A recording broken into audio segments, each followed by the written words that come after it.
Marden has spent most of her life seeking answers to the perplexing nature of UFOs and ET contact through investigation, research, and experimentation. She joined MUFON in 1991 and quickly became a certified field investigator and state section director for New Hampshire MUFON. In 1996, MUFON appointed her to the position of National Director of Field Investigator Training. And in 2011, she moved on as MUFON's Director of Abduction Studies, where she collaborated with a team of consultants to write the protocols for the investigation of UFO abduction, which appears in the MUFON Field Investigators Manual. So if you have Field Investigators Manual, you'll see it in there. In 2012, she founded MUFON's Experiencer Research Team, which is now the Resource Team. Over a 10-year period, Kathleen expanded her team from just 3 members to 45. And how many do we have now, Kathy? We have, including consultants, I believe it's 70. Oh, that is awesome. So yeah, it's all the way up to 70 now. 45 trained, seasoned specialists and attracted several PhD and MD psychological and research consultants. She is now the Director Emeritus of Consultant to the ERT and serves on its executive committee. In 2003, MUFON dedicated its annual International UFO Proceedings to Kathleen Marden for her most outstanding contribution to the Mutual UFO Network. In 2012, the Mutual UFO Network presented her with its Researcher of the Year Award. In 2015, MUFON dedicated its International Symposium Proceedings to her and her team for working tirelessly to help experiencers from around the world get the help they need to cope with the extraordinary events happening to them in their lives. In 2021, the International UFO Congress presented her with its Lifetime Achievement Award. She has appeared as an on-camera commentator in 38 television and video productions. And additionally, she has spoken on innumerable radio shows and podcasts and has lectured across the United States and to audiences in foreign countries. She has authored and co-authored numerous books and articles in the UFO magazine and journal. And for additional information, see our website, kathleen-marden.com. Kathleen, thank you again for being here this weekend, taking your time to talk to us. We're looking forward to what you got to hear. It's my pleasure. Today, I'm going to do a lecture on UFOs Are Real, the history and the evidence. So let me see if I can advance this. It doesn't, oh, there we go. Now you've already done the introduction. So I think the only thing that you didn't mention is that I've worked on 3 studies on nearly 5,000 ET contact or UFO abduction experiencers. And I'm not sure that you mentioned that I'm the niece of Betty and Barney Hill.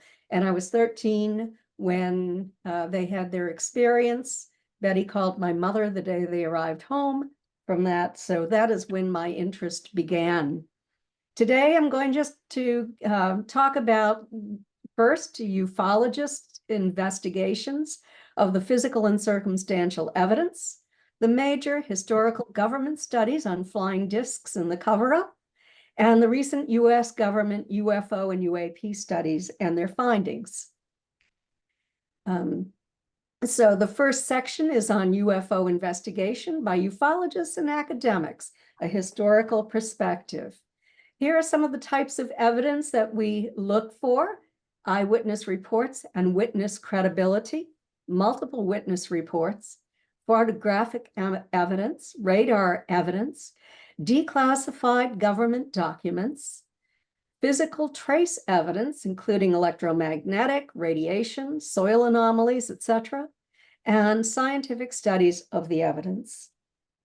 So let's begin with the first report that went nationwide in newspapers. This was the report by Kenneth Arnold on June 24th, 1947. Kenneth Arnold was a private pilot, and he flew to work. He sold firefighting equipment, and he was en route to sell his firefighting equipment in the Cascade Mountains of Washington. He was searching for a downed Marine C-46 along the way, and what he saw was something very different. He did not find the downed C-46, which had a reward for it. He saw objects that were like skipping through the sky. And he tried to identify them. They were different than anything he had ever seen. He determined that they were not birds. He couldn't identify what they were. You can see here one of his sketches. One of these crescent shapes actually had like a double tail on it. They were about 1/20th the width as the length, he said. And later he calculated the speed at 1,656.71 miles per hour, nearly 3 times as fast as any plane in that period. So what happened? This caused a big stir across the United States. People were very interested in this, but there were some ministers who talked to their congregations about how this could signal the end of the earth. And so the military thought they had to do something about this. So 6 days later, the disinformation began. Brigadier General Roger M. Ramey, who was the commanding officer of the Army's 8th Air Force in Fort Worth, Texas, and was also involved in the Roswell investigation not long thereafter, and his chief intelligence officer went nationwide on television and radio saying not to worry. It was only weather phenomena, no problem whatsoever. Here are 3 cases of multiple witness sightings. The Phoenix Lights, March 13, 1997. There were hundreds of witnesses across Nevada and Arizona of the row of lights with a physical background that looked like a carpenter's square moving slowly through the sky, very, very large. Later that night, the U.S. Air Force dropped flares and tried to explain these lights that were observed earlier in the evening across these 2 states as simply being flares. Then there was the famous O'Hare International Airport sighting right here on November 6, 2006. There were several witnesses, including the people in the control tower.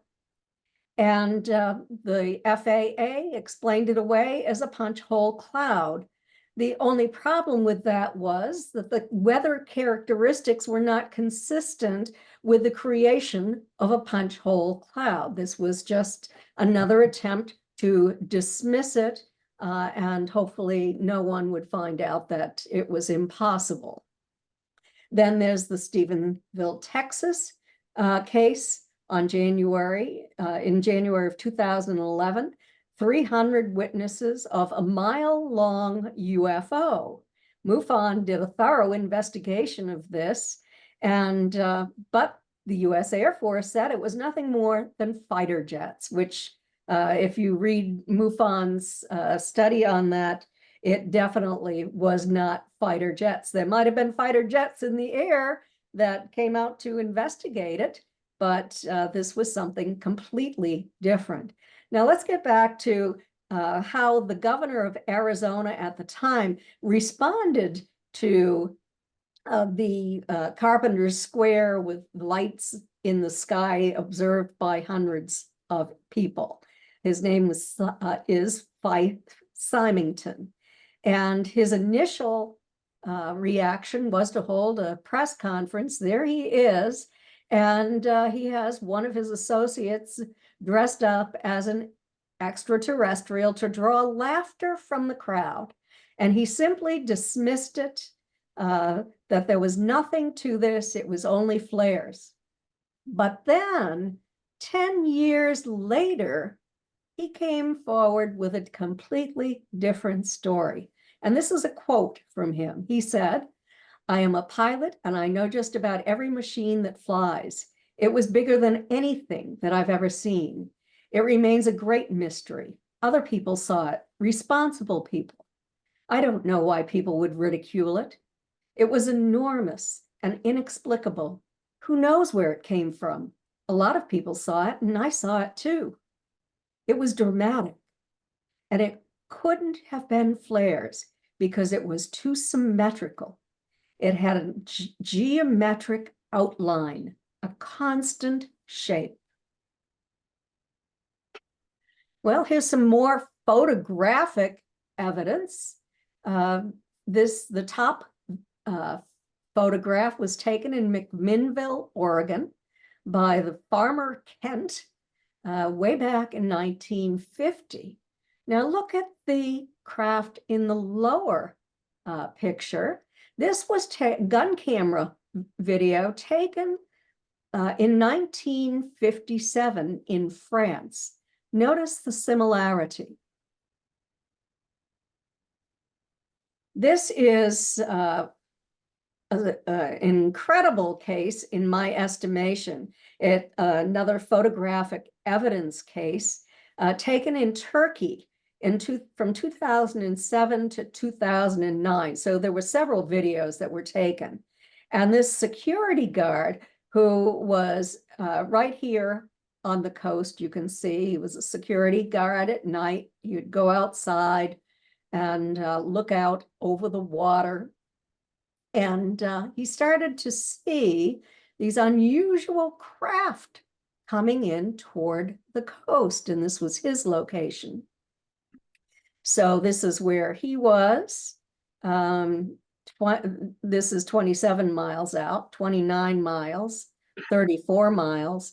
And here's the UFO coming in toward Turkey, toward the coast. Well, over time, he purchased a better camera than he had been using. There were many witnesses who came and saw this as well. In fact, Dr. Roger Lear, who was known as the alien implant doctor, went to Turkey and actually witnessed these objects coming in. But the video footage was presented to Professor Adnan Aktem at Istanbul University Astronomy Department. And his immediate statement was, it was all a hoax. That was before he actually examined it. There was a photo analysis of this video. And then he made the statement, the objects cited in the aforementioned footage are definitely not made by any kind of computer animation, nor are they any form of special effects used in a studio or for a video effect. Therefore, in conclusion, it was decided that the sightings were neither a mock-up or a hoax. These are some of the videos. The first, the stills from the videos, actually. The first on the left was taken in 2008 at 3:54 a.m. You can see the outline of the craft, the bottom, and you can see what appear to be maybe a couple of figures here. Then from 2:20 a.m. on May 13, 2009, you see this again. And this video was sent out to photo analysts in 4 additional countries, the UK, Japan, Russia, and Chile. And every single one of those analyses came back showing no evidence of a hoax or a mock-up. They were able to grab close-up images during these photo analyses. And here you can see what looks like it might be a couple of entities. There's something, I don't know, it's not as clear in that video or in that video, but look at the bottom slide. And here we have some kind of an entity. I was very interested in this because of my interest in extraterrestrials. So I put these through AI on my own computer. And this is what I saw. Over here on the left, ET number 1 is very interesting to me. You can see that he has irises in his eyes. There are whites of the eyes. They're larger than human eyes. They slant up. I don't know if this was just a blur, if he was talking, or if he actually has this kind of, I don't know, nose maybe, mouth, chin. Look at how the chin juts up. Look at this thing here, like a pointed ear or maybe technology. It seems to be flat to the head, but there seems to be some kind of an indent here. I just found that very interesting. And over here, I couldn't get as close or as clear an image on this one. But the photo analysts called it a mantis type being. It might be an avian. It looks like a duck's bill to me, but it could be a mantis. Very large, dark eyes slanting back to the sides of the head. And again, what appears to be a headgear. It looks like a hat, but I think that it is attached to this that comes down, and apparently they are communicating, that words are being spoken. This does not appear to be telepathic communication here, since he has this headgear and this is coming near to his face. Now, another thing that we look for are Freedom of Information Act releases through requests for UFO documents. And my former deceased colleague, Stanton Friedman, with whom I wrote 3 books, nuclear physicist, early in his career for 14 years, was an individual who petitioned the government for these FOIA requests. And this is one that he always enjoyed showing. Deny in toto. John Greenwald Jr. From the Black Vault is having better luck with this. I have known John since he was a teenager when he joined the Mutual UFO Network. Stanton and I both encouraged him. Stanton encouraged him to engage in FOIA requests, and he has in so many that you'll find on his Black Vault website. He's done outstanding work in this field. He's written a book. He was even in some films on television. So he has done a terrific job in this field. Here is another successful FOIA request. I don't do FOIA requests. I specialize in other things. I find that I can't do everything. And you shouldn't try to do everything, because then you'll be a generalist without a lot of information about anything. But Grant Cameron from Canada, who is known for presidents and UFOs, presidential UFOs, did this Freedom of Information request. This was actually in my Aunt Betty's files. I am her archivist. I'm the trustee of her archival collection and her estate. I gave quite a bit of the archival collection to the University of New Hampshire to establish an archival collection, which is up and running so that people, researchers, can go there and read the documents. But this is about a case that I became very interested in because Betty knew Rear Admiral Herbert Knowles, and she met at Admiral Knowles' house with Wilbert Smith's widow. Wilbert was dead at the time, and this was back in the 60s. He died, I believe it was 1961 or 62. And it was his wife, Merle, and members of the Canadian military who would go and spend the weekend with Rear Admiral Knowles and with his wife, Helen. And this was after Betty had made and Barney had made a report to NICAP and to the Air Force. Admiral Knowles was known because his neighbor, Francis Swan, came to his house one day and delivered a thick packet of information to him.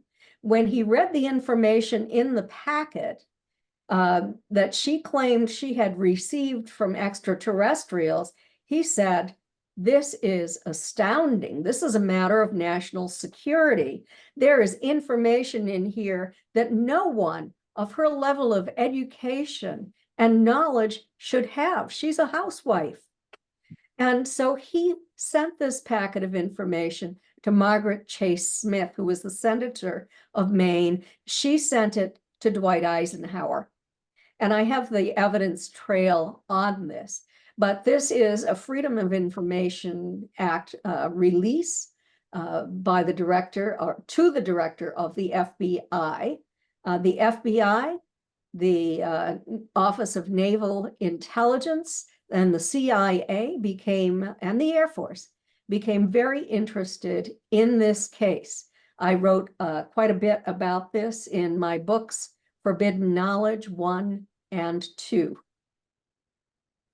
Here is a close-up of some of this during the interview with blanked out. The contact with outer space blank stated that they sat in a group and be observed according to so-and-so, informed them that people from outer space could use their eyes and ears to see and hear. According to so-and-so, this is accomplished by the use of a mechanical device, and all conversations are recorded by the people in outer space. And it goes on and on. I only have an hour and a half, so you can get much more information by reading my book, Forbidden Knowledge 1 or 2. I think you like the second edition better than the first. The first is more spiritually oriented. The second is more geared to the work I have done in this field. So we also look for radar evidence. Is there radar evidence of a craft? And this is Dr. James McDonald, James E. McDonald from the University of Arizona. He started out as the director of the physics department, but he stepped down to assistant director when he developed an interest in UFOs. And he studied this for 10 years before he before he spoke publicly about this. He testified before Congress in 1968, and he said multiple witness visual radar cases were reported. So he was incredibly respected in his field as an atmospheric physicist. But when he started to speak out using very scientific data and mathematical calculations, he was dismissed as a kook. And this is what happens over and over again. He was no longer respected by his peers. False information was disseminated about him, and he ended up committing suicide. Here's more radar evidence. This is from Andrews Air Force Base and Washington National Airport. Major Donald Kehoe, who was the NICAP director, National Investigations Committee on Aerial Phenomena, wrote in 1967. In 1952, the director of the Air Force Intelligence admitted more than 300 cases of radar tracking and visual sightings were confirmed by radar. In the ensuing years, there have been at least 2,000 additional radar cases in the US alone. When the full story of the UFOs is written, radar will prove to have supplied indisputable technical evidence, which finally convinced many previous skeptics.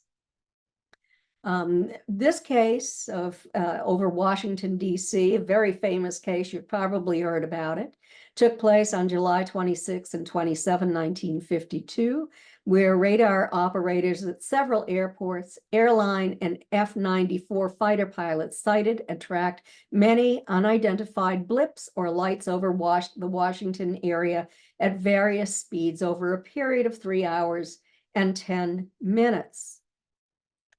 The newspapers reported on it. They said top scientists had been called in to launch a major investigation. The investigation concluded that this was only a weather phenomena, that these were not unknown objects in the air, that this was caused by a temperature inversion where ground clutter or birds or various things show up on radar, and that was their explanation for all of this. However, there's a different side of the story, and that is that these were highly experienced radar operators. Those radar operators had dealt with temperature inversion in Washington for many weeks during that summer.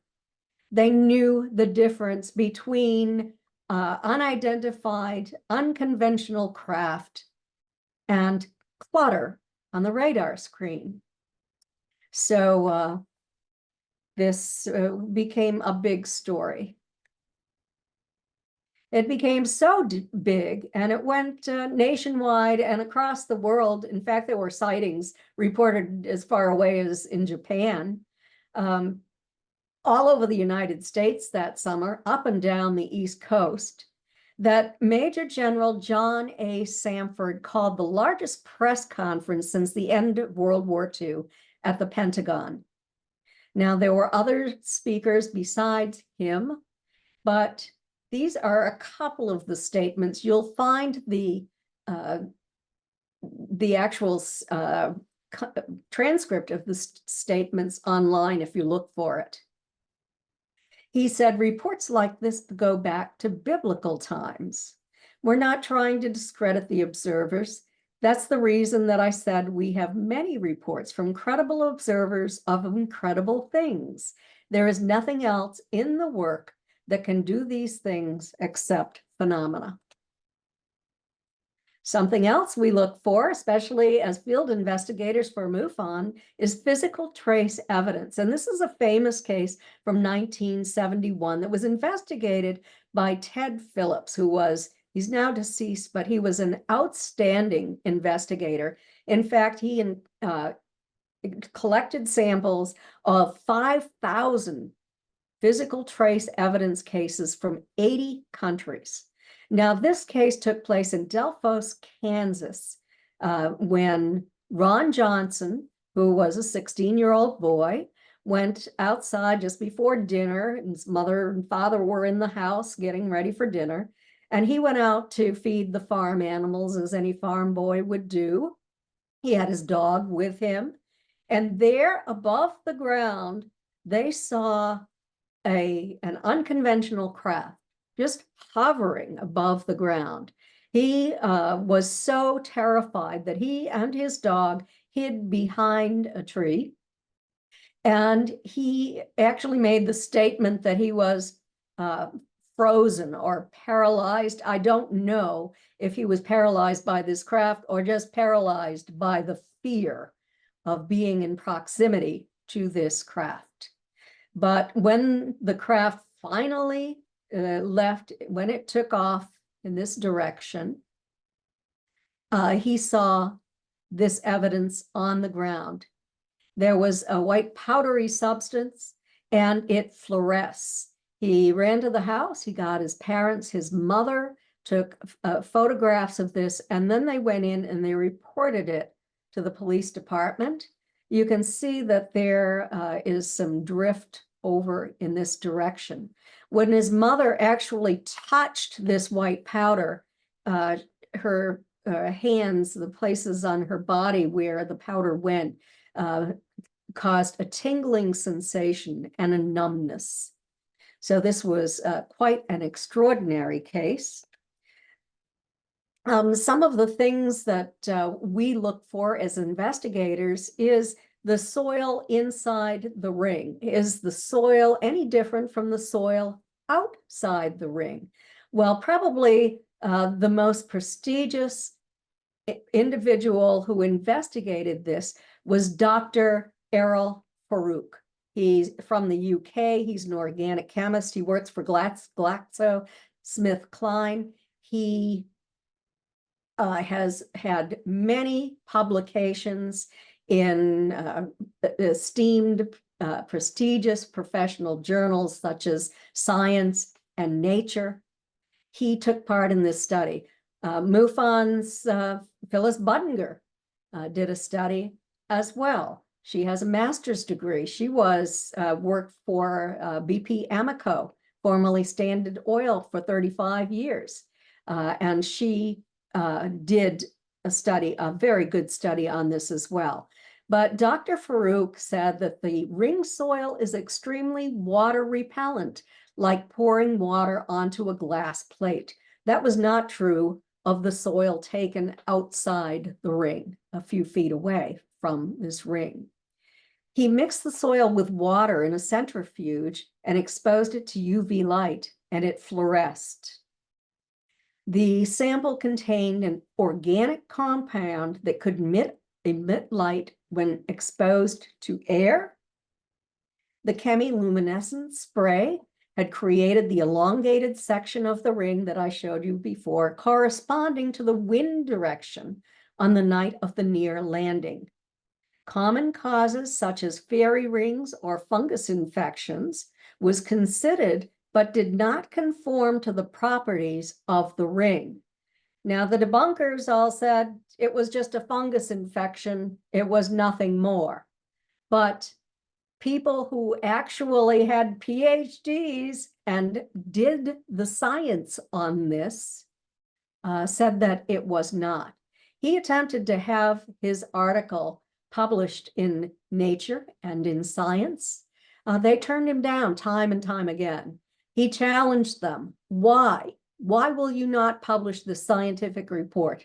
They finally got back to him after he heckled them almost for a long period of time and said, look, we just don't publish anything concerning UFOs. It's taboo. Here is another analysis that's close to home to me. And this was the scientific analysis of my Aunt Betty's dress. You can see at the bottom, her dress was this color blue. But after she had her experience with the UFO and was taken aboard craft, she had areas of the dress that were no longer blue. They were kind of a purplish pink. The areas that touched the floor and the areas where these entities had wrapped their long hands or fingers around her, under her shoulders and around her shoulder. So the first study was done at the University of Cincinnati in 1977 by the chemistry department, and very long studies, many things done, but I'm just summarizing here. They said the white is strange in relation to its inorganic elemental compound. It's high in organic hydrocarbons. In the year 2000, Pinelandia Biophysics Laboratory did a bioassay seed growth test, and the seedlings developed at an unusually fast rate with water, when they were watered, with a sample of the dress that contained the pink powdery substance. In 2003, Frontier Analysis Laboratories, this is Phyllis Budinger's laboratory, did a chemical analysis, and she said the chemical analysis supports Betty's account of the event. In 2020, MUFON's lab did a DNA analysis. Ben Hansen and I were doing a television program, and we were at the University of New Hampshire where Betty's dress is stored. And we looked at the lining of the dress, and we found these two spots in the area of her navel. Now, Betty reported that a long needle was inserted into her navel. So we wondered what this was. Could it have just been like a spill from something she was drinking that spilled on her dress in that area? And we examined the dress, and Ben used to work in forensics for the FBI. And no, it was not on the outside of the dress. It was only on the lining and appeared to be coming from the area where it had touched Betty's skin. So MUFON's lab did the DNA analysis, and it said it must be concluded that the stain came from the body fluids of the wearer of the dress. So could this be evidence that Betty's story about having a needle inserted into her navel be true? Could this stain have come from the fluids from her navel? Very interesting. In 2021, the University of Pittsburgh chemistry department did a study of the dress, and they found rare, expensive metals with a high melting point were on Betty's dress, and there was no logical earthly explanation for the presence of this on Betty's dress. So anomalous findings. That's mostly what we get, anomalous findings. Now, let's take a look at the history of major UFO studies funded by the US government, and did a great deal of research on this with Stanton Friedman. We collaborated together on fact, fiction, and flying saucers. So dating back in history, I'm not showing you everything. This is a little sample. You can read much, much more in our book. But on September 23rd, 1947, the Air Materiel Command issued an opinion concerning flying discs. It was written by Lieutenant General Nathan Twining from the Army Air Forces to Brigadier General George Shulgin, Commanding General of the Army Air Forces. And this is first page of a 3-page memo. And what it says is that these flying discs are real and not visionary or fictitious, approximating the size of man-made aircraft, extreme rates of climb and maneuverability, metallic or light reflecting, circular, flat on the bottom, domed on the top. So those people who are now saying that these things that we're seeing in the sky today could be our own experiments or from a foreign adversary ought to take a look at the reports from 1947. You can find this report in the appendix of the Condon report of the UFO, the scientific study of UFOs. This is on page 894. So next came Project Sign and Project Grudge. Project Sign began in December 30, 1947.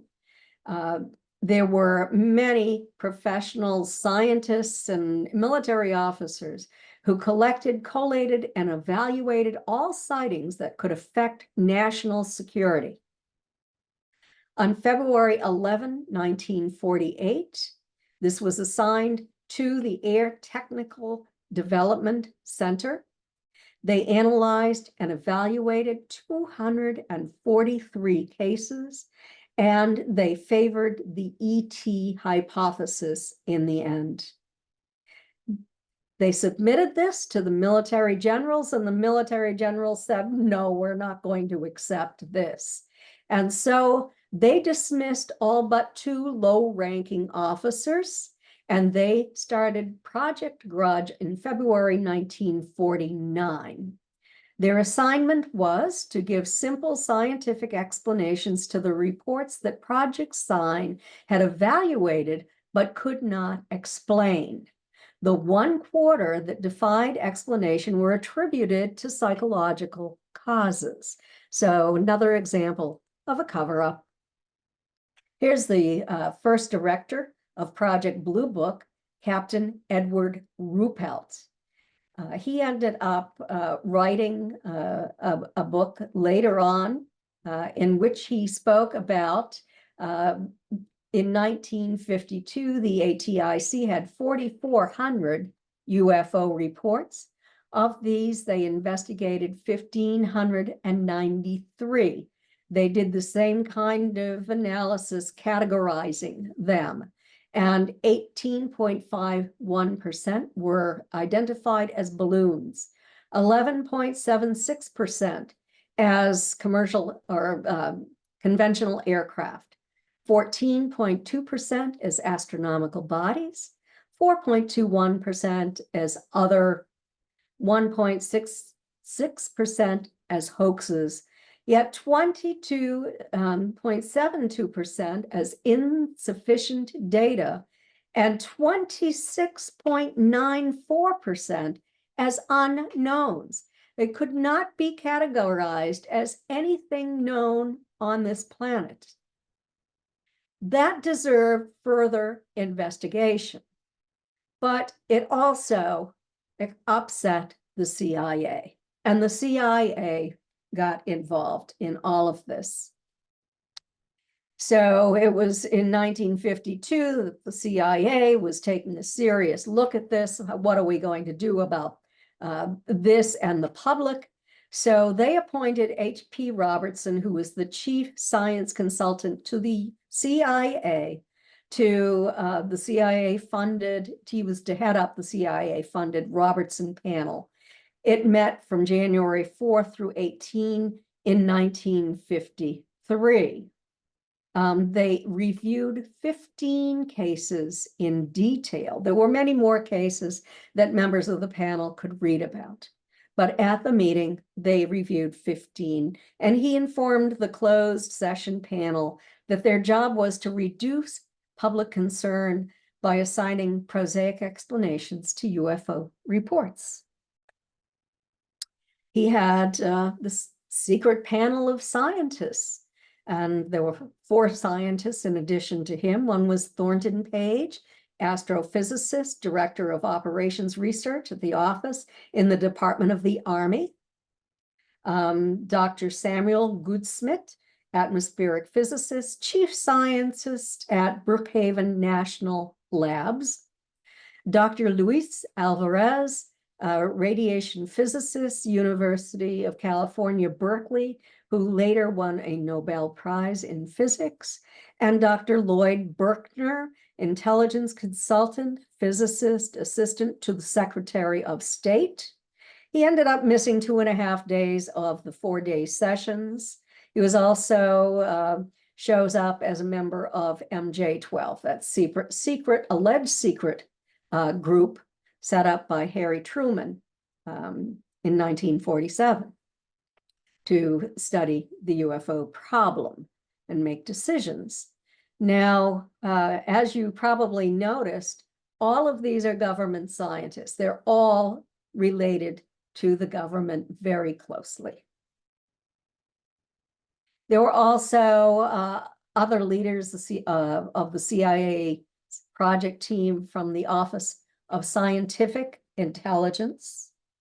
I'm not going to go through them. I don't know if you can see the text. I'll give you a minute to read it.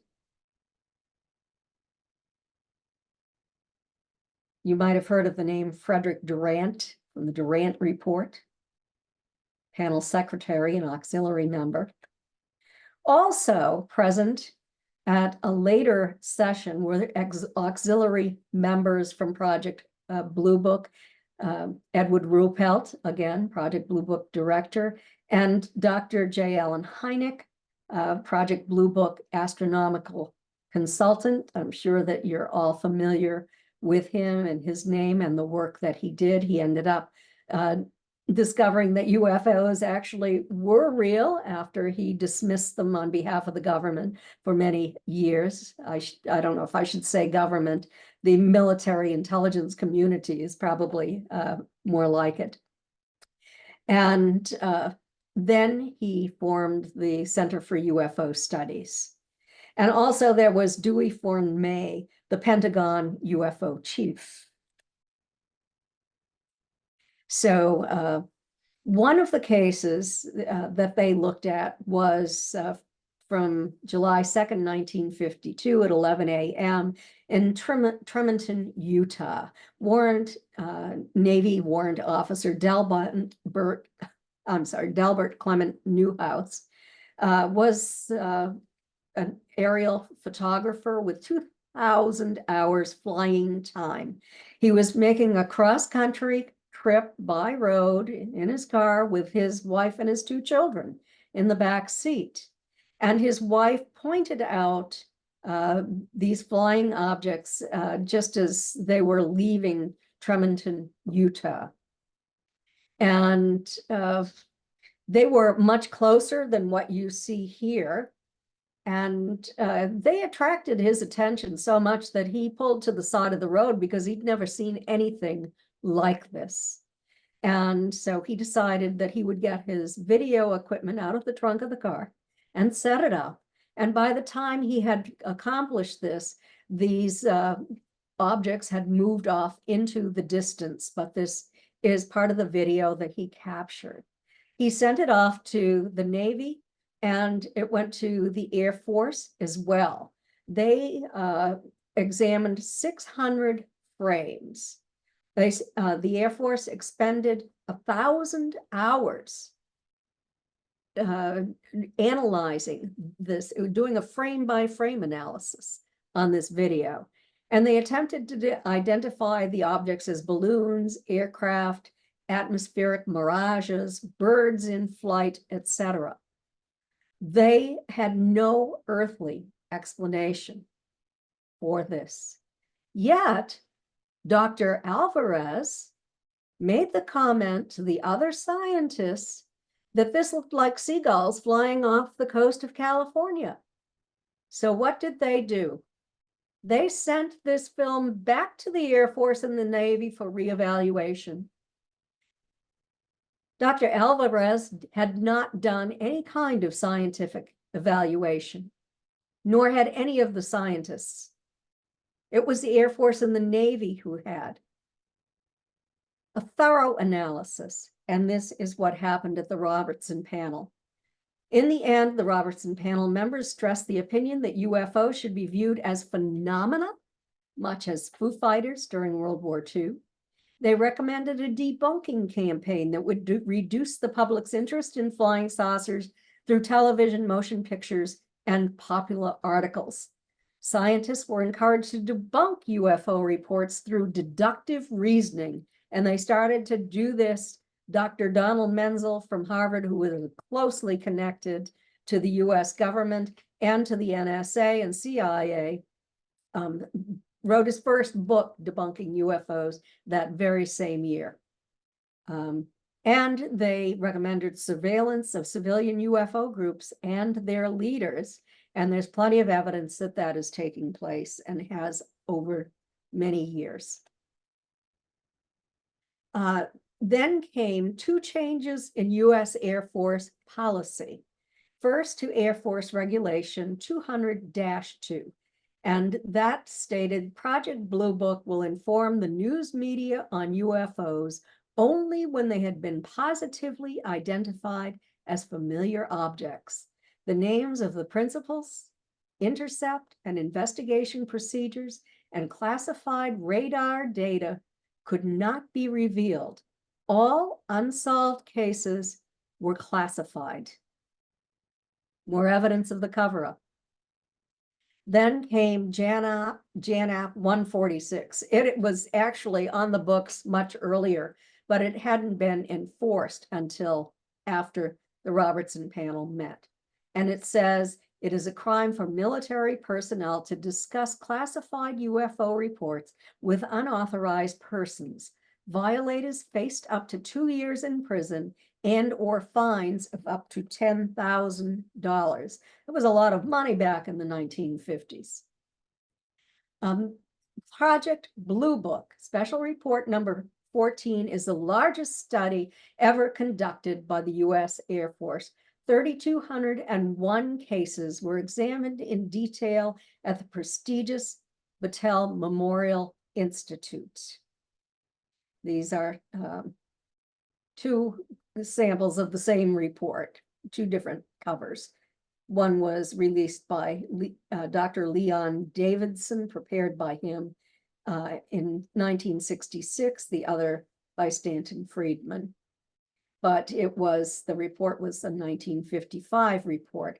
And again, the scientists on this committee categorized the UFO sightings. everyone had to agree to that category before it could be put into that category. 14% were balloons, 25.5% astronomical phenomena, 20.1% conventional aircraft, 8% miscellaneous, 1.5% psychological, 9.3% insufficient information, and 21.5% unknowns. They did a chi-square analysis on this, and they determined that an unknown had less than a 1% chance of actually being a misidentified known. And among the unknowns, 35.1% of the best cases were in the unknown category. However, U.S. Air Force Secretary Donald Quarles made the following statement on October 25th, 1955. On the basis of this study, we believe that no objects such as those popularly described as flying saucers have overflown the United States. I feel certain that even the unknown 3% could have been explained as conventional phenomena or illusions if more complete informational data had been obtained. And the illusion was that it was 21.5%, not 3%. Then came the scientific study of UFOs from 1966 to 1968 at the University of Colorado, where 117 UFO reports were studied in detail. The project was headed up by Dr. Edward Condon, who was a physicist who worked on the top secret S1 committee at the National Bureau of Standards from 1945 to 1951. He worked at Los Alamos under Oppenheimer as deputy director on a phase of the Manhattan Project. He worked to develop radiation laboratory at MIT, the lab where America's radar development began. He worked for Corning, and then he was a professor at the University of Colorado. He didn't really run this project. It was run by project coordinator Robert Lowe. He had a master's degree in electrical engineering, and he had a top secret security clearance. He had a background in naval intelligence. And he wrote the Trick Memo, what is famously called the Trick Memo. And he wrote this to the administrators at the university to present this as some money they might want to accept from the Air Force to do this study. So the Trick Memo was discovered by the chief investigator on this project and was turned over to Dr. James McDonald, who I mentioned earlier. And what happened, what he said, this is just part of the Trick Memo. Our study would be conducted almost exclusively by non-believers who, although they couldn't possibly prove a negative result, could and probably would add an impressive body of evidence that there is no reality to the observations. In order to undertake such a project, one would have to approach it objectively.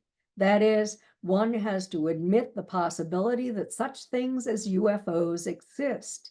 It is not respectable to give serious consideration to such a possibility. The very act of admitting these possibilities, just as possibilities, puts us beyond the pale. The trick would be, I think, to describe the project so that to the public, it would appear to be a totally objective study, but to the scientific community would present the image of a group of non-believers trying their best to be objective, but having an almost zero expectation of finding a saucer. One way to do this would be to stress investigation of not of the physical phenomena, but rather of the people who do the observing, the psychology and the sociology of persons and groups who report seeing UFOs. If the emphasis were put here, rather than on the examination of the old question of the physical reality of the saucer, I think the scientific community would quickly get the message. So that was the plan from the very beginning, and I have evidence that I put into fact fiction and flying saucers on meetings between the Air Force, Condon, and Lowe before this project even began, giving them their instructions on how it would be handled. In 1967, Dr. Condon made the following statements. 1 year before the project was completed. What can be learned from the UFO project can make valuable contributions of knowledge to atmospheric physics on people's behavior when observing them under unusual conditions. It is my inclination right now to recommend that the government get out of this business. My attitude right now is that there is nothing to it, but I'm not supposed to reach this conclusion for another year. Well, no, he wasn't, but the Air Force had asked for this, and he was willing to carry it out for the University of Colorado. These are his conclusions. Travel of men over interstellar distances in the foreseeable future seems now to be quite out of the question. It is safe to assume that no intelligent life outside our solar system has any possibility of visiting Earth anytime in the next 10,000 years. Our general conclusion is that nothing has come from the study of UFOs in the past 21 years that has added to scientific knowledge. Careful consideration of the record as it is available to us leads us to conclude that further extensive study of UFOs probably cannot be justified in the expectation that science will be thereby advanced thereby.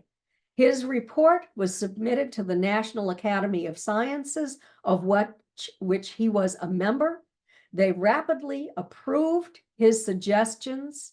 They decided to give funding to social scientists to study the individuals who report seeing UFOs, to try to figure out what was wrong with these people, why they would believe that something like this could possibly be real.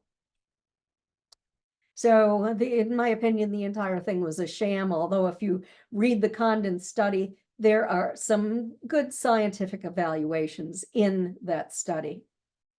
Now, the American Institute of Aeronautics and Astronautics review panel did a study, a year-long study on the Condon report. And at the end of a year, they issued the following statements. And these are all quotes. I'm reading except for the bottom one.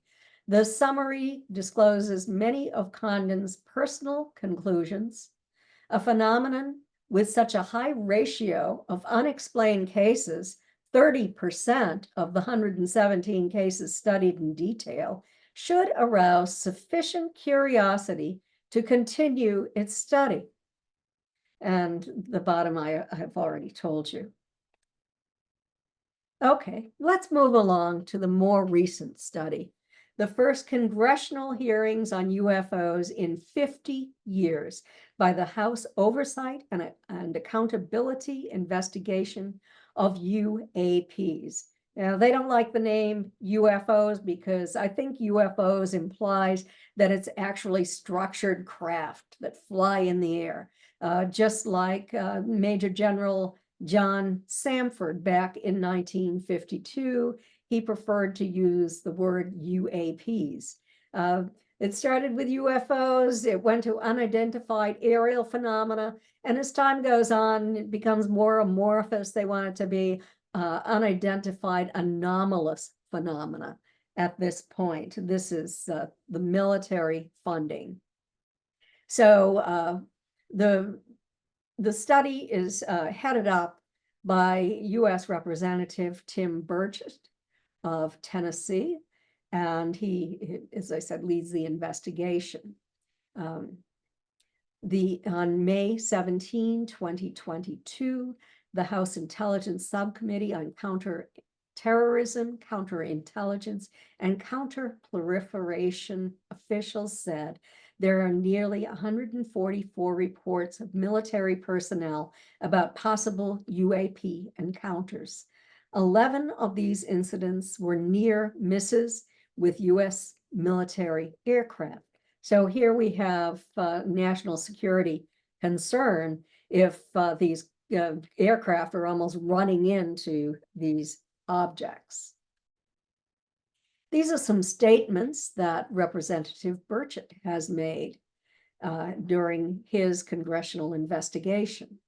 There are plenty of videos of potential UAP encounters that the Pentagon can't explain away. I believe that if this technology already belonged to Russia or China, one of them would have already attacked us with it. In June 2021, the Pentagon released a report that was supposed to clear up our questions about the possibility of UAPs, but it was totally bogus. We can't get straight answers from the Pentagon.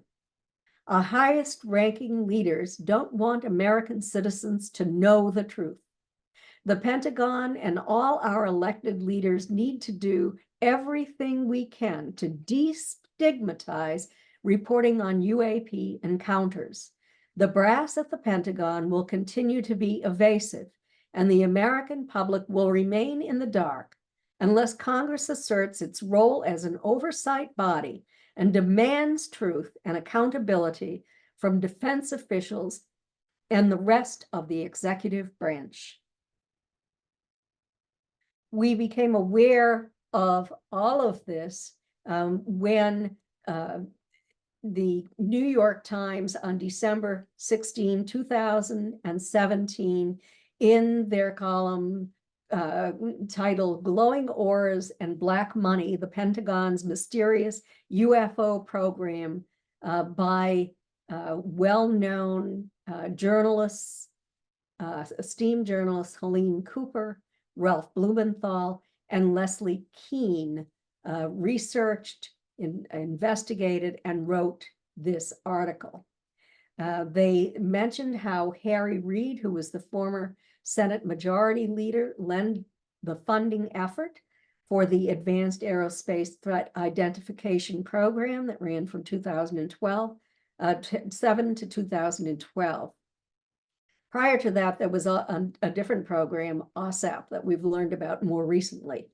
But Luis Elizondo headed up the ATIP program. He was a military intelligence official at the Pentagon, and he worked for the Defense Intelligence Agency. So this was a project that had $22 million in funding out of a $600 billion defense budget, which meant $4.4 million per year for 5 years, secretly funded. The work began in 2008 under subcontract to Robert Bigelow from Bigelow Aerospace outside Las Vegas, Nevada. He modified buildings in Las Vegas for the storage of metal alloys, also studied the effect of contact on witnesses. He used MUFON investigators for some of this, and he made the statement, "The alien presence is just under people's noses." Most of the money went to Robert Bigelow for expandable craft for space applications. He was producing craft that could be folded up, put onto a space shuttle that would go up and perhaps land on the moon, that this collapsible structure could be taken out and put on the moon's surface, sort of maybe as a space station. And then funding was withdrawn due to other pressing issues, but it continued under the Navy and the CIA. That was the statement made back then. Here are some quotes from Lou Elizondo. It is apparent that UFOs on U.S. Navy radar are only the tip of the iceberg. For those of you who have not followed the information trail, UAPs exhibit the following characteristics. Flight characteristics vastly beyond our second-generation technology, instantaneous acceleration, hypersonic velocity, low observability, anti-gravity capabilities, transmedium travel in our atmosphere, under bodies of water, and in space. And now we come to the congressional hearings. And the first one took place on July 26, 2023. You see military officer Ryan Graves on the left being sworn in, David Grush in the center, and Commander David Fravor on the right. And let's listen to their statements. You may not have already heard their statements. So let's listen to Ryan Graves first. As a reminder, please press the button on the microphone in front of you so that it's on. Just move ahead slightly. 4 minutes, it'll turn yellow, and the red light, when that comes on, it tells you your 5 minutes have expired. I'll now recognize Mr. Graves for 5 minutes for your opening statement. Oh, I'm sorry. I pushed the wrong thing. As a reminder, please press the button on the microphone in front of you so that it's on. And members of the House Oversight Subcommittee on National Security, Representatives Burchett and Luna. My name is Ryan Fobbs Graves, and I'm a former F-18 pilot with a decade of service in the U.S. Navy, including 2 deployments in Operation Enduring Freedom and Operation Inherent Resolve. I have experienced advanced UAP firsthand, and I'm here to voice the concerns of more than 30 commercial aircrew and military veterans who have confided their similar encounters with me. Today, I would like to highlight 3 critical issues that demand our action. As we convene here, UAP are in our airspace, but they are grossly underreported. These sightings are not rare or isolated, they are routine.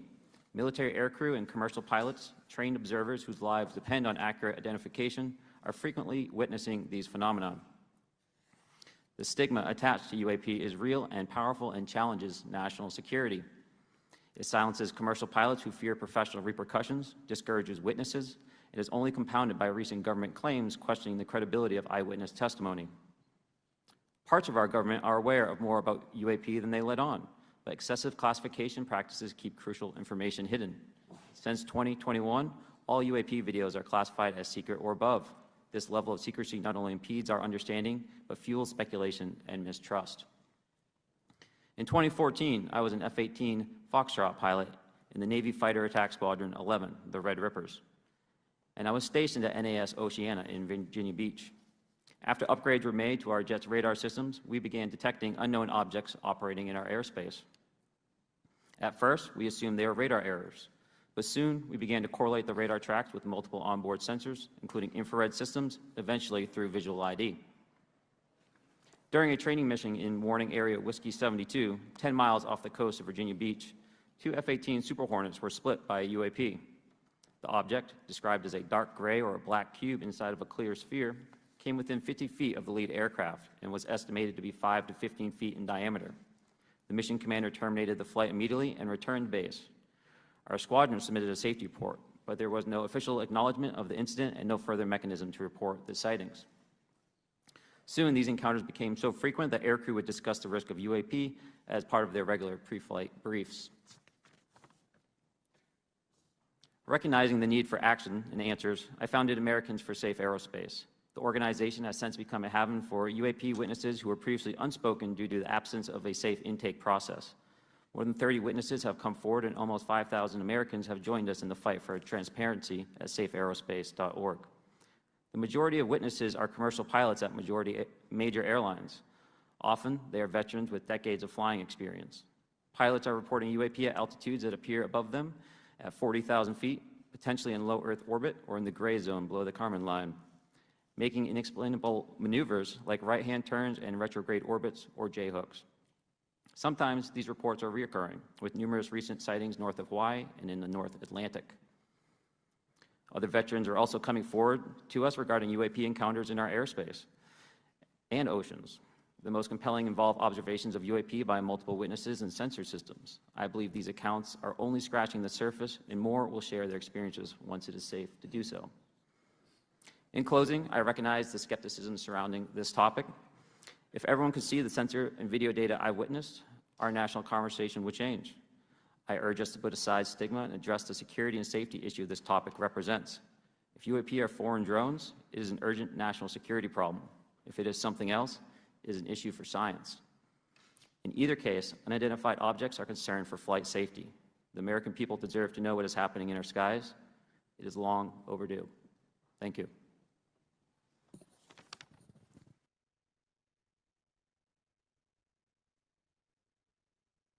So he has made public statements about observing these, that pilots have observed these UAPs on a daily basis, and has even made the statement that when we went overseas, the UAPs followed. I prefer the term UFOs, by the way, but that's what the government wants them called. Here are some of his statements. These sightings are not rare or isolated. They are routine. Military and commercial pilots are frequently witnessing these phenomena. The stigma attached to UAP is real and powerful and challenges national security.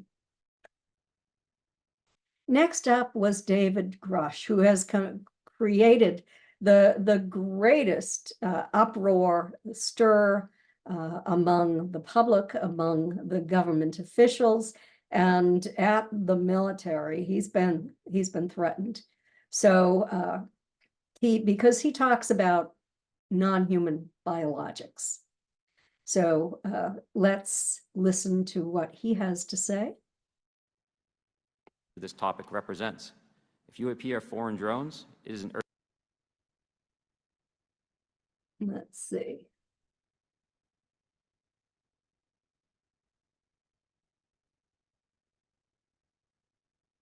Members and congressmen, thank you. I'm happy to be here. This is an important issue, and I'm grateful for your time. My name is David Charles Grush. I was an intelligence officer for 14 years, both in the U.S. Air Force, both active duty, Air National Guard, and Reserve, at the rank of major, and most recently from 2021 to 2023, at the National Geospatial Intelligence Agency, NGA, at the GS-15 civilian level, which is the military equivalent of a full bird colonel. I was my agency's co-lead in unidentified anomalous phenomena and transmedium object analysis, as well as reporting to the UAP task force, UAPTF, and eventually, once it was established, the All-Domain Anomaly Resolution Office, AARO. I became a whistleblower through a PPD-19 urgent concern filing in May 2022 with the Intelligence Community Inspector General. Following concerning reports from multiple esteemed and credentialed current and former military and intelligence community individuals that the U.S. government is operating with secrecy above congressional oversight with regards to UAPs. My testimony is based on information I've been given by individuals with a long-standing track record of legitimacy and service to this country, many of whom also have shared compelling evidence in the form of photography, official documentation, and classified oral testimony to myself and my various colleagues. I have taken every step I can to corroborate this evidence over a period of 4 years while I was with the UAP task force, and do my due diligence on the individual sharing it. This is because of these steps, I believe strongly in the importance of bringing this information before you. I am driven by a commitment of both to truth and transparency, rooted in our inherent duty to uphold the United States Constitution and protect the American people. I'm asking Congress to hold our government to this standard and thoroughly investigate these claims. But as I stand here under oath now, I am speaking to the facts as I've been told them. In the U.S. Air Force, in my National Reconnaissance Office, NRO, reservist capacity, I was a member of the UAP Task Force from 2019 to 2021. I served at the NRO Operations Center on the Director's briefing staff, which included the coordination of the Presidential Daily Brief and supporting variety of contingency operations, which I was the Reserve Intelligence Division Chief backup. In 2019, the UAP Task Force Director asked me to identify all special access programs and controlled access programs, also known as SAPs and CAPs, we needed to satisfy our congressionally mandated mission, and we were direct report at the time to the DepSecDef. At the time, due to my extensive executive level intelligence support duties, I was cleared to literally all relevant compartments and in a position of extreme trust, both in my military and civilian capacities. I was informed in the course of my official duties of a multi-decade UAP crash retrieval and reverse engineering program, to which I was denied access to those additional read-ons when I requested it. I made the decision, based on the data I collected, to report this information to my superiors and multiple inspectors general, and in effect becoming a whistleblower. As you know, I've suffered retaliation for my decision, but I am hopeful that my actions will ultimately lead to a positive outcome of increased transparency. Thank you, and I'm happy to answer your questions. Thank you. Commander Favor?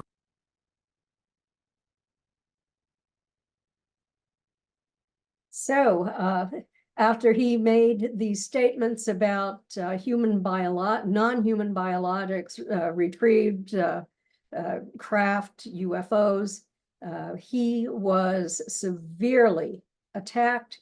Attempts were made to discredit him. It seems that pilots who fly and see these objects in the air are safe. They don't necessarily undergo the kind of attack that David Grush has undergone. Here are some of his statements. The government possesses non-human biologics retrieved from a UFO. He had conversations with unnamed officials that led him to believe that the US federal government maintains a secretive UFO or UAP recovery program and is in possession of non-human spacecraft along with their dead pilots. So reasons why he has had trouble, why people have attempted to discredit him. However, Jonathan Gray from the U.S. National Air and Space Intelligence Center has confirmed the non-human intelligence phenomenon to be real and global, with hidden legacy programs within multiple agencies. And next we will move on to Commander David Fravor, who was the first pilot to speak out initially when all of this started coming to the public's attention back in 2017. So 16 years and over 3,500 hours of flying time. And let's listen to his statements to the committee. And let me say that they can only state what they have already been approved to state. They cannot give us classified information. Superiors and multiple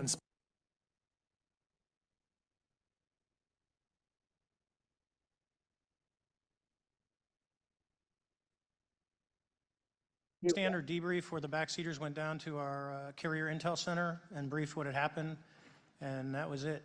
No one else talked to us, and I was in the Have to back up a bit.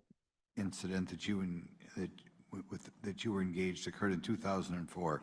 What kind of reporting took place after that incident? None. We had a standard debrief where the backseaters went down to our carrier intel center and briefed what had happened, and that was it. No one else talked to us, and I was in the top 20 in the battle group. No one came. The captain was aware, the admiral was aware, nothing was done. Did your commanding officers provide any sort of justification? No, because I was the commanding officer of the squadron, so no. Was this incident the only UAP event that you encountered while you were a pilot? Yes, it was. Okay. This is for any one of you. Based off of each of your experiences and observations, do you believe UAPs pose a potential threat to our national security? I think I went beyond, David, the statement that I intended. I have it written down here. I'm supposed to start at 39. So sorry Thank about you. that. Commander Fravor? Thank you. Thank you, Mr. Chairman, Congressmen, Congresswomen. I want to first thank you for the invitation to speak to the committee on the UAP topic that has been in the news for the past 6 years and seems to be continuing to gain momentum. As you know, my name is David Fravor. I'm a retired commander in the United States Navy. In 2004, I was a commanding officer of Strike Fighter Squadron 41, the world-famous Black Aces. We were attached to Carrier Wing 11, stationed on board the USS Nimitz, and had begun a 2-month workup cycle off the coast of California. On this day, we were scheduled for a 2v2 air-to-air training with the USS Princeton as our control. When we launched off Nimitz, my wingman was joining up. We were told that the training was going to be suspended and we were going to proceed with real-world tasking. As we proceeded to the west, the air controller was counting down the range to an object that we were going to, and we were unaware of what we were going to see when we arrived. The controller had told us that these objects had been observed for over 2 weeks, coming down from over 80,000 feet, rapidly descending to 20,000 feet, hanging out for hours, and then going straight back up. For those who don't realize, above 80,000 feet is space. We arrived at the location at approximately 20,000 feet, and the controller called merge plot, which means that our radar blip was now in the same resolution cell as the contact. As we looked around, we noticed that we saw some whitewater off our right side. It's important to note that the weather on this day was as close to perfect as you could ask for off the coast of San Diego. Clear skies, light winds, calm seas, no whitecaps from waves. So the whitewater stood out in a large blue ocean. All 4 of us, because we were in F-18Fs, so we had pilots and Wizzo in the back seat, looked down saw a white tic-tac object with a longitudinal axis pointing north-south and moving very abruptly over the water like a ping-pong ball. There were no rotors, no rotor wash, or any sign of visible control surfaces like wings. As we started clockwise towards the object, my Wizzo and I decided to go down and take a closer look with the other aircraft staying in high cover to observe both us and the tic-tac. We proceeded around the circle about 90 degrees from the start of our descent, and the object suddenly shifted its longitudinal axis, aligned it with my aircraft, and began to climb. We continued down another 270 degrees, nose low, where the tic-tac, or we considered 270 degrees to where, and we went nose low to where the tic-tac would have been. Our altitude at this point was about 15,000 feet, and the tic-tac was about 12,000. As we pulled nose onto the object, within about a half mile of it, it rapidly accelerated in front of us and disappeared. Our wingmen, roughly 8,000 feet above us, lost contact also. We immediately turned back to see where the whitewater was at, and it was gone also. So as we started to turn back towards the east, the controller came up and said, "Sir, you're not going to believe this, but that thing is at your cap point, roughly 60 miles away in less than a minute." You can calculate the speed. We returned to Nimitz. We were taking off our gear. We were talking to one of my crews that was getting ready to launch. We mentioned it to them, and they went out and luckily got the video that you see, that 90-second video. What you don't see is the radar tape that was never released, and we don't know where it's at, of the active jamming that the object put on an APG-73 radar, and I can get into modes later if you're interested. What is shocking to us is that the incident was never investigated. None of my crew were ever questioned. Tapes were never taken, and after a couple days, it turned into a great story with friends. It wasn't until 2009 till Jay Stratton had contacted me to investigate. Unbeknownst to all, he was part of the ATIP program in the Pentagon led by Lou Elizondo. And there was an official report that came out that's now on the internet. Years later, I was contacted by the other pilot, Alex Dietrich, and asked if I'd been contacted, and I said no, but I'm willing to talk.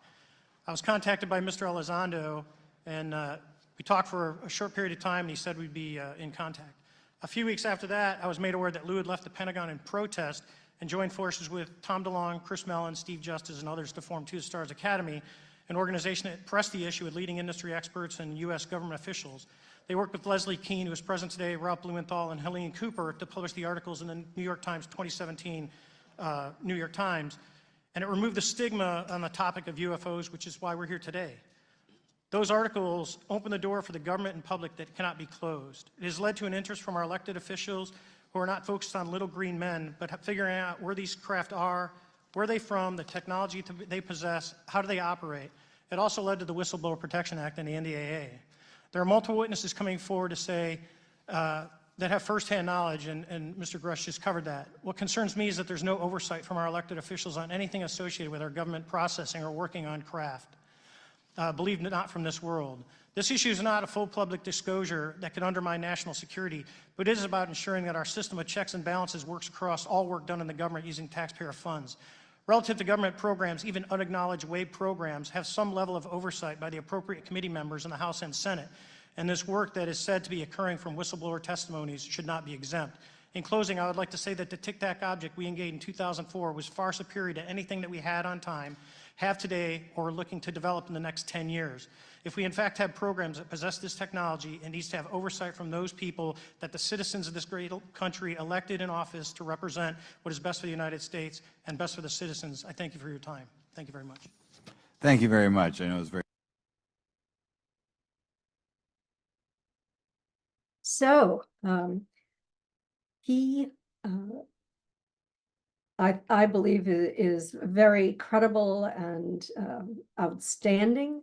He has made the statements that it rotated. There was a fleet of them. It dropped from 28,000 feet. Well, he didn't make this one. What I'm going to read, is made by Dr. Kevin Newth, who recently gave a lecture on the UAP of physics of UAP at Stanford University. And he did the mathematical calculations with another PhD physicist, and they determined in their evaluation of this film that this Tic Tac dropped from 28,000 feet to 0 in 0.28 seconds. So pretty incredible. Near the end, it made a maneuver, and this is Commander Fravor's statement. Near the end, it made a maneuver. It's executed in a manner that is inconsistent with current principles of aerodynamics and possibly indicative of a vacuum environment. He made many statements about his observations when he was flying that plane off the aircraft carrier, the Nimitz, off the coast of San Diego. Statements by Commander Fravor: approached at supersonic speed, stopped at 80,000 feet, dropped to 20,000 feet, stopped 50 feet above the ocean. He used the word churn after that. And it was clear that day the ocean was still. It moved like a ping pong ball, accelerated at an incredible speed, moved in ways that we cannot, moved against aerodynamic rules, our current understanding of those, got within a half mile of the craft. It was tracked for 5 minutes. It had no wings, no rotor, extremely abrupt changes in direction, hovered over water. Every craft leaves a signature. This did not leave a recognizable signature. It was not manufactured on Earth. And more recently, there was another congressional meeting. I was excited about this. I wanted to listen to this, to learn from this again, but it was a closed session. The only information I was able to get about this is supposedly it took place on January 12th, 2024. That's when it was slated. There's been an argument now about whether or not it was actually on the 12th or within a couple of days of that. I'm not going to worry about that. Thomas Monheim, Inspector General of the Intelligence Community, briefed members of the House Oversight Committee's National Security Subcommittee on Capitol Hill.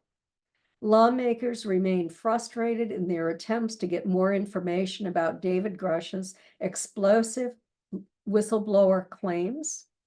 The military has made a point of improving avenues for pilots to report UAPs in recent years and work to reduce the stigma once associated with doing so. The Pentagon office dedicated to examining the encounters has received hundreds of reports in recent years. And the bill known as the Safe Aerospace for Americans Act would offer protections for pilots and civilians who come forward to report to the FAA. So I'm sure a lot was said, and we'll never know what that was because it was a closed session. And finally, we come to an end. These are my books so far. I did 2 editions of Captured, the Betty and Barney Hill UFO Experience. Stanton and I collaborated next on Science Was Wrong, which was then published in Chinese. I wrote with Denise Stoner, the Alien Abduction Files. Stanton and I collaborated again on Fact, Fiction, and Flying Saucers. Then I wrote Extraterrestrial Contact. This is a MUFON book. Profits go to the Mutual UFO Network.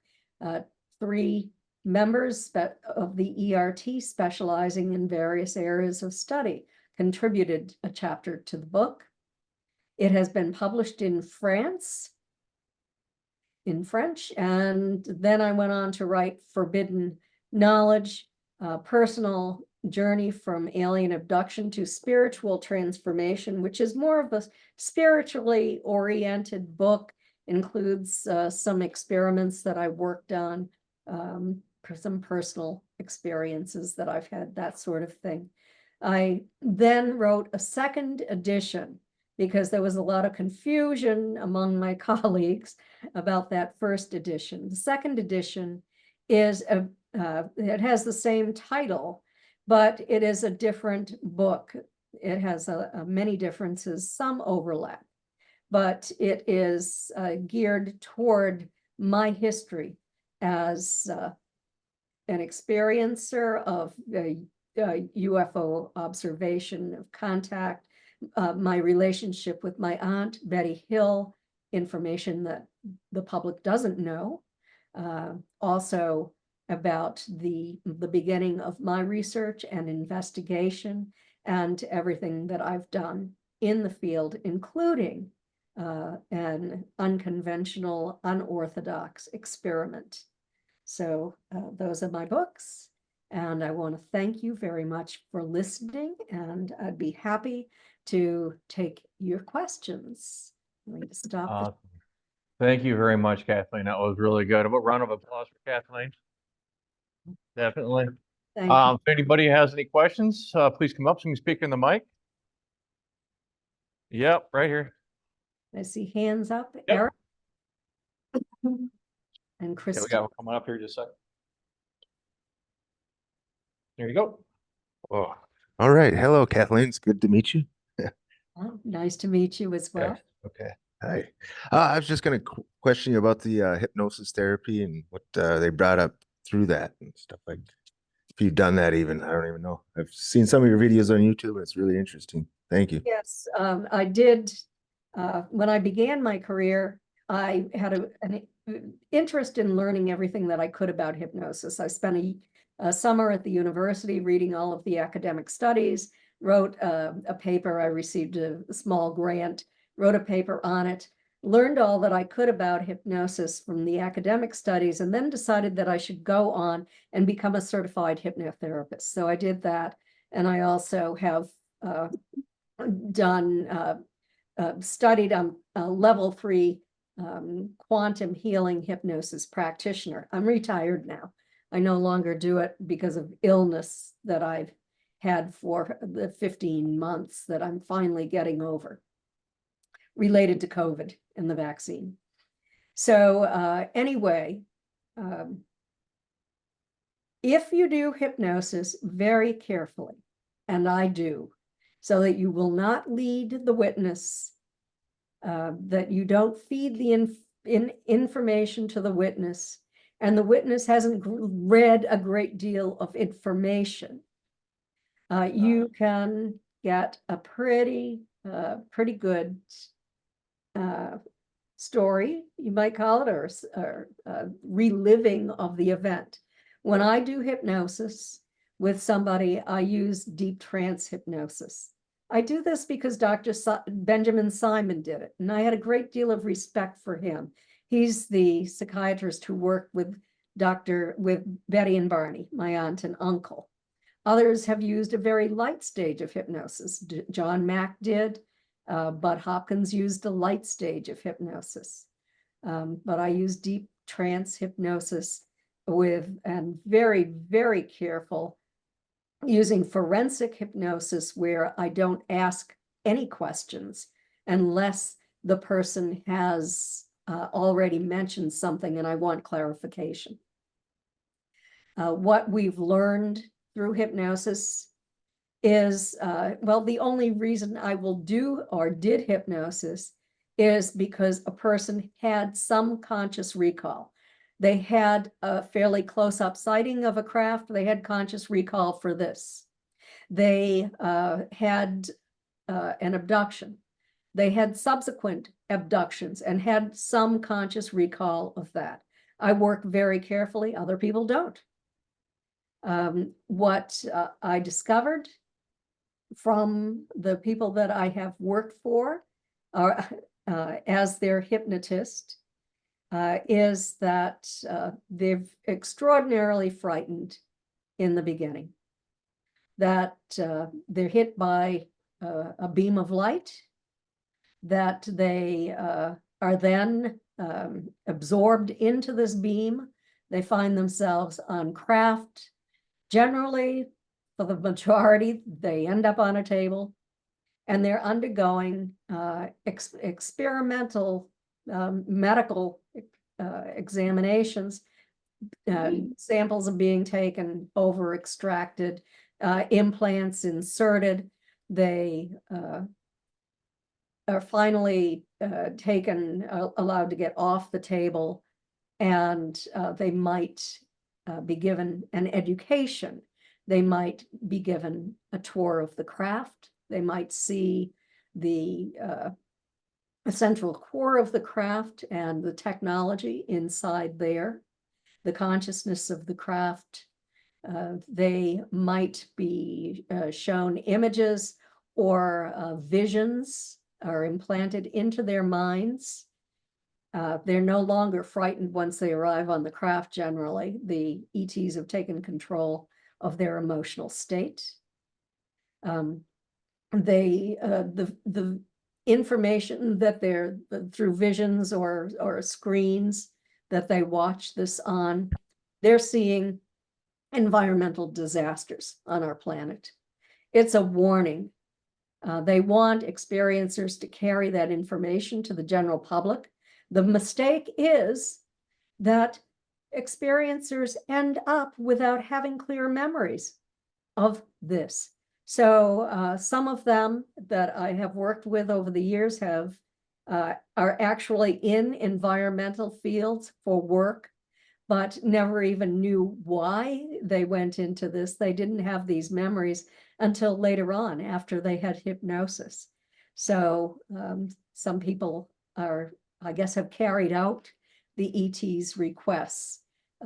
They might be given information about advanced technology. There are some who are taken who are never put on a table. They have a different kind of relationship with these ETs. This is a smaller percentage. They have a positive relationship with the ETs. Chris Bledsoe has that now. Initially, he was put on a table and healed. Many of these experiencers who have fallen ill and they believe they've fallen ill as a result of their experiences with autoimmune disorders, with chronic fatigue and immune dysfunction syndrome at a level that is like 37 to 43%, where it was less than 1% in the general population. Now it's up to about 3% because of COVID, post-COVID syndrome. People who end up with burns on their bodies, all sorts of, on the studies that I've worked on, we've gotten this information. People have come off the craft with burns. If you use a tri-field meter on them to measure an electromagnetic field, you might record an electromagnetic field around them when they might be standing a dozen feet away from the EM meter on the tri-field meter. So that's pretty interesting as well, but you have to catch somebody immediately, almost immediately after they have their experience. So, well, I hope I answered your question. Awesome question. Really good. Anybody else? Yeah, I do. Okay. I go up there? Yep. Here you go. Thank you. Thank you, Miss Marden. I'm curious, before I ask this question, is how old were you when the experience happened with your aunt and uncle? I was 13 years old. Perfect. Yeah. So my question is more about what kind, I mean, it's kind of personal, but what was the reception from your family? Like, was there backlash or was there encouragement? And then how did that affect you? I mean, it wasn't nearly as open. You know, the alien phenomenon wasn't as open then as it is now. So I'd just like to hear a little bit about your personal experience with that. Okay. Yeah. The dynamics of what, your experience. Yeah, Thank I was 13 years old. I Thank you. just returned home from school in the afternoon. My mother was on the telephone with my Aunt Betty. And I could tell that something was wrong from her side of the conversation. Betty was concerned that she and Barney might have been contaminated because this craft was so low in relation to where they were the previous evening. She thought they might have been affected by radiation, gamma rays, whatever. So I immediately became interested in this. Yet, and the first thing I said to my mother, I think, is, well, we never learned about this in school. We've learned about planets, but we've learned that none of the planets are inhabited. So how could this be? But I believed my aunt and uncle. They were credible people. I had a lot of respect for them, as did the rest of the family. We were a close family and a supportive family of one another. So within 2 days, my mother and father, my two brothers and I went to Betty and Barney's house. And then I heard the story directly from Betty's mouth. My father sat in a quiet part of the living room with Barney. Barney was expecting a phone call back from Pease Air Force Base. And he did receive one that day. There were 2 phone calls with Pease Air Force Base. Barney, my father told me, clearly remembered observing non-humans on that craft as it hovered 100 feet overhead. And he was standing in a field in Lincoln, New Hampshire. We went outside with Betty. We looked at the new shiny spots on the trunk of her 1957 Chevy that had not been there the day before. She held a compass over those spots, and the needle whirled, indicating a magnetic field in the area where she and Barney the previous evening had heard buzzing sounds striking the trunk of the car that caused the car to vibrate immediately before she and Barney felt a tingling sensation passing through their bodies, and then their conscious memory started to fade. So this was really something for me growing up. We never ridiculed Betty and Barney. Maybe some of the family did behind my back, but I wasn't aware of it. We weren't supposed to do that to other family members.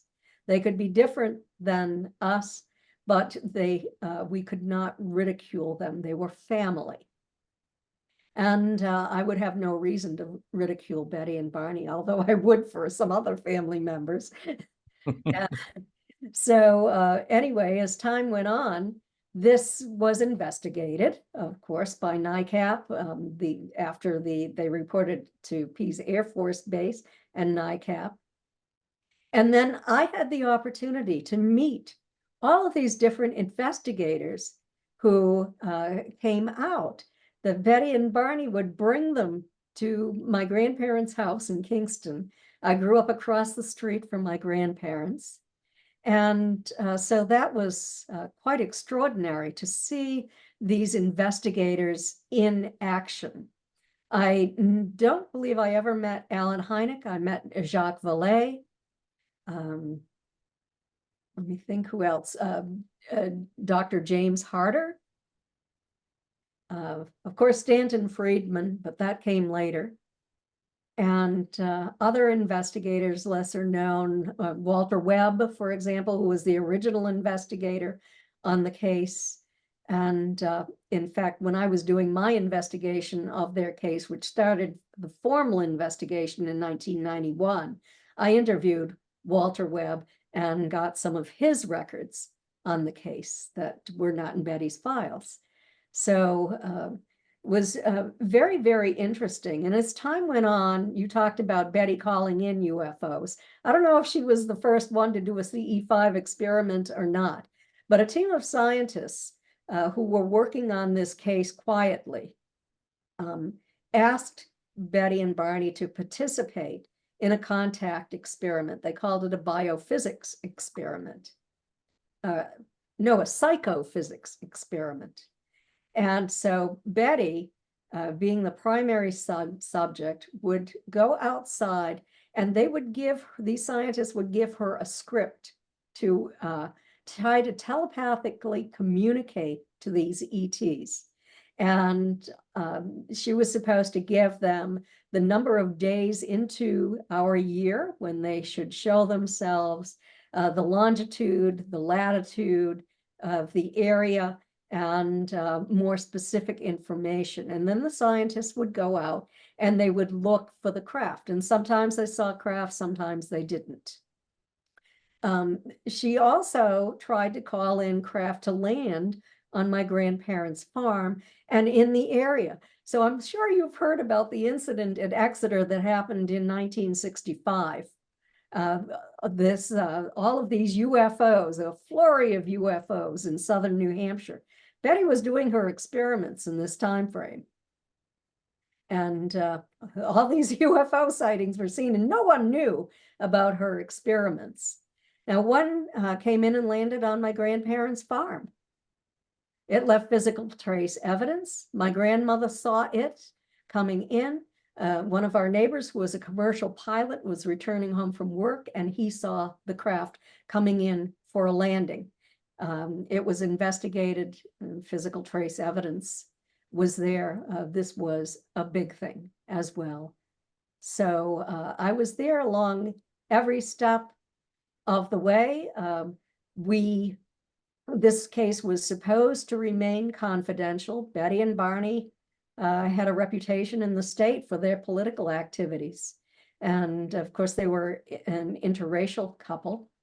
And there was no positive reason why they would ever want this story to be made public. But a Boston newspaper reporter spoke to the wife of a Navy officer who knew about this case and had met with Betty and Barney. And she told this newspaper reporter about this. He went on and he interviewed other people. He went to NICAP. He received information. He received information from the Air Force. And he ended up writing articles that appeared on the front page of the Boston Traveler for 5 consecutive days in 1965, October of 1965. And this created a family crisis. This was a terrible thing. Betty and Barney thought they were going to lose their jobs, their reputations. They had excellent reputations. We met as a family and decided where we should go from there. Some members of the family were extraordinarily distressed. They thought that this would impact the entire family. And in a way, it has. And I know I wouldn't be speaking to you today if it hadn't impacted me so greatly. We made the decision as a family that Betty and Barney should talk about their UFO sighting. And so they did a few days later at the Unitarian Church in Dover, New Hampshire. They were introduced by the public information officer from Pease Air Force Base, who introduced the topic, said that they had had many reports of UFOs in the area. And then Betty and Barney spoke about the sighting. They didn't speak about what was revealed under hypnosis during their sessions with Dr. Benjamin Simon, which were, that was 6 months of sessions. I have the audio tapes of those sessions, and I've transcribed them. I've listened to them over and over again. I probably memorized them by now. So I had, as time went on, increasing activity, investigation, research into this case. I wanted to learn everything that I could possibly learn about it. That's awesome. And we're going to have you back and talk about that case. I think that would be really neat. I'd be For happy. sure. Yep. We have a question on chat. It says, okay, for Kathleen, near the end of Captured, Betty's attempts at communicating with aliens telepathically, does MUFON advocate members attempt reaching out to make contact this way? Have there been other successful experiments besides Betty's? I'm not aware that MUFON has advocated this. This is probably in the unorthodox part of ufology. Individuals I know have done it. Many individuals have conducted CE5 experiments, and they have done so successfully. So MUFON's more conservative on an official level. But what individuals in the organization do privately is their own business, as long as they don't speak about it officially as part of MUFON. All right. Looks like Anna has a question. Hi, Anna. Hi, Kathy. I'm here in Fargo with our group. First of all, before I get to my question, I just wanted to again say thank you so much for your presentation today. It was absolutely wonderful, and we're so glad to have you.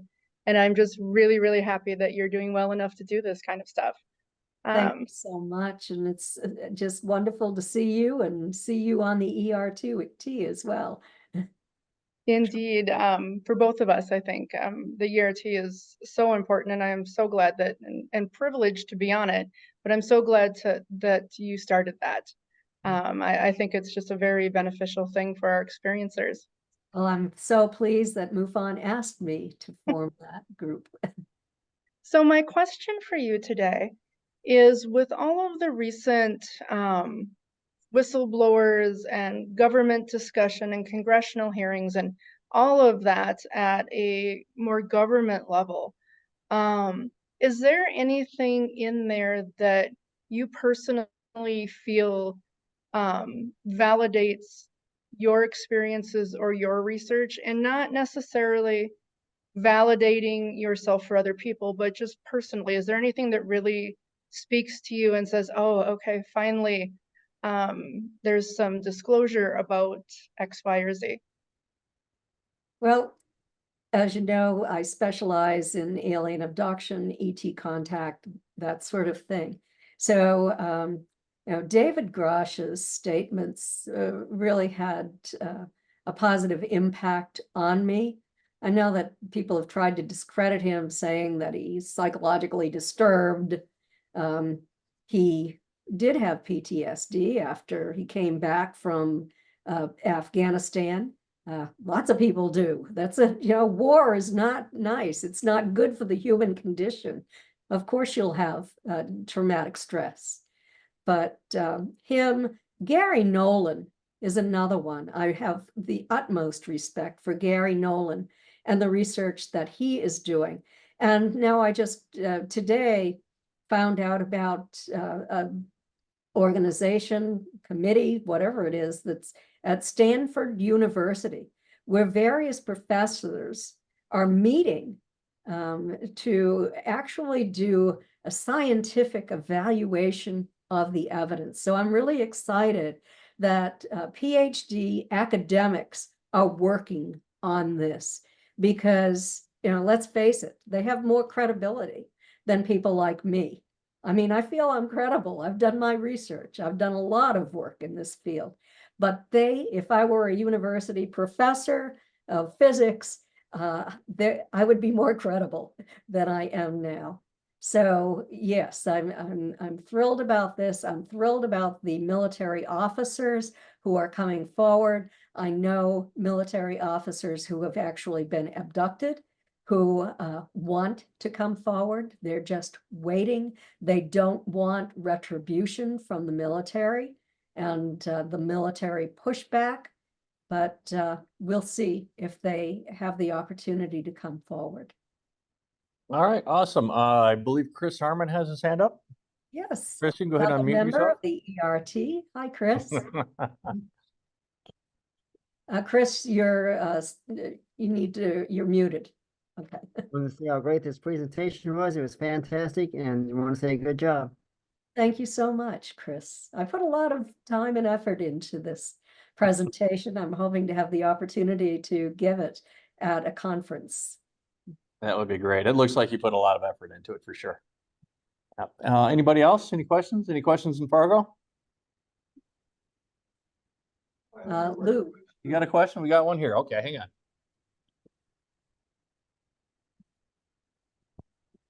Hello? Yeah, hang on, Lou. Oh, am I up? I guess you're next, Lou. Oh, looks like I'm next. Yep, you're next. Go ahead. Okay, Kathleen, thank you. Thank you so much. And I was wondering, you mentioned Betty was involved in an experiment, Yes. call in UFOs, and I was wondering, I've read a lot of other close encounter with people, and afterwards they have enhanced psychic abilities. Did that ever occur with Barney or Betty? Did they have a sense of things that they didn't have before? Well, from my research, I find that it takes time and that this occurs over time. Betty and Barney definitely underwent some of the characteristics that experiencers have. Like Betty is sending telepathic communication. You might say that's a psychic ability because she was able to connect, apparently, with these non-humans. But in terms of foreseeing the future, not much of that came to her. Once in a while, she would have a vision of a catastrophe that would come true. But she didn't become a psychic, just probably more intuitive. I really don't know about Barney. He died in 1969 from a massive cerebral hemorrhage. After this experience, he and Betty had a different view of themselves in the world, that they were members of the population of a world, not seeing themselves anymore as people in, this small community and in a nationalistic way or anything like that. They reached out to other populations around the world with funding to feed, to give medical care, to that sort of thing, to less fortunate people. They did more work in the civil rights movement after this. Barney was appointed to the U.S. Commission on Civil Rights as a representative for the state of New Hampshire. He marched with Martin Luther King. So much more active in civil rights, as was Betty, and community affairs too. They used funds from the U.S. Office of Economic Opportunity. Barney actually received an award from Sergeant Shriver for setting up the Rockingham County Community Action Program with a team of people from Rockingham County. And Barney and Betty helped with this too, but Barney headed it up. Barney was on the NAACP, on the regional board of the NAACP. He was legal redress to the local board. So, a lot more community activity than they had previously. So I think that perhaps that was an effect of their experience with these non-humans. Awesome, thank you. Okay, we're running short on time, so Lou, you get the last question, my friend. Okay, well, thank you for your presentation. It's very interesting. Welcome. I've been interested in UFOs since 1947. Thought we'd know something by now, but don't you think, in light of the recent hearings and the whistleblowers and all that, the government's just going to double down on national security and classified information, and we'll never know the nuts and bolts of it? That's what the Pentagon is trying to do. That's really what they're trying to do. You know the history. They've always done it. I think that they're pushing to continue to do it. I don't know how far Congress will get, but they're searching for answers. They're trying their hardest. It's different when they met 50 years ago, when certain PhDs gave reports. They had written papers. They addressed Congress with these papers, and some of them, like Donald Menzel, were skeptics who gave even false information, and others gave accurate information then. So Congress is taking a different kind of look. They've seen the evidence. They are more willing to examine the evidence. So I'm hoping that this will continue to be funded, and Congress will continue its own investigation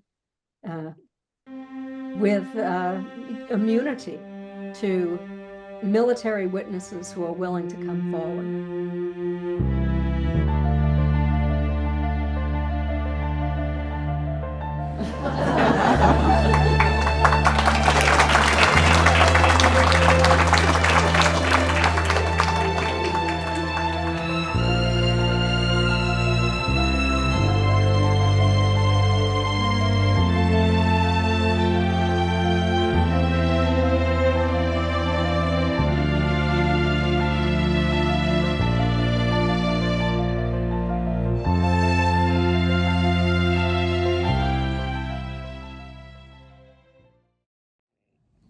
Oh, apple pie. That's a good scrimshaw. Really? And you're still here. Meeting's over. Feel free to go home. Just leave. Ooh, Betty's interview with the leader.